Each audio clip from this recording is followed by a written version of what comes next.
Earlier, I spoke to the Labour MP Stephen Kinnock, who believes the deal is doomed. He advocates the so-called Norway Plus model, where the UK joins both the European Free Trade Area and the European Economic Area, as well as entering into a customs union with the EU as the best compromise.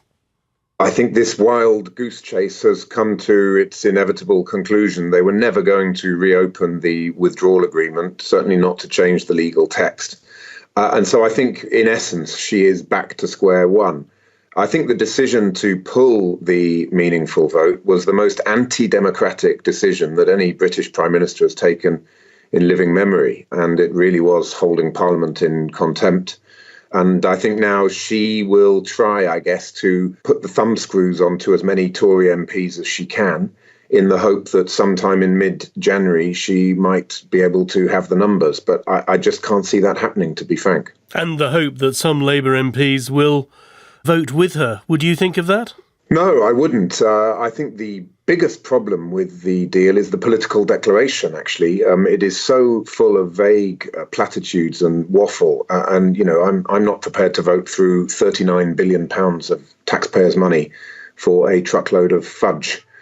So what we need is a clear amendment to the political declaration to commit us to the Norway Plus model. I'm absolutely convinced that if the Prime Minister did that, it would go through rapidly and smoothly with the European Union and also would command a cross-party majority. If she were to whip Tory MPs for it and send a very clear message to the leadership of my party that actually we're asking for a customs union and a strong single market deal, well, that is the Norway Plus model. It brings the parliamentary majority together. It gets us a political declaration that actually means something.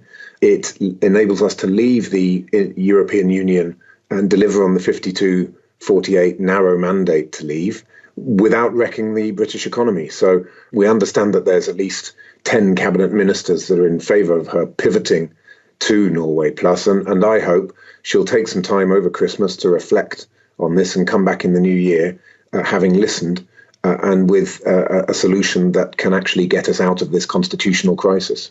She'd lose quite a lot of her cabinet if she did that.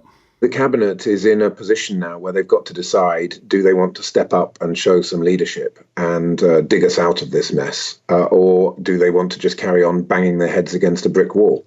The Prime Minister is a prisoner of her own stubbornness, really, and the cabinet now is our only chance, I think, to get her to pivot to something more sensible. And she may well lose some of them, but ultimately we know that her party is deeply split on this. She's got to finally face down the hard Brexiteers, both in her cabinet and on her backbenches, and pivot to a solution that can bring Labour MPs and Conservative MPs and others together.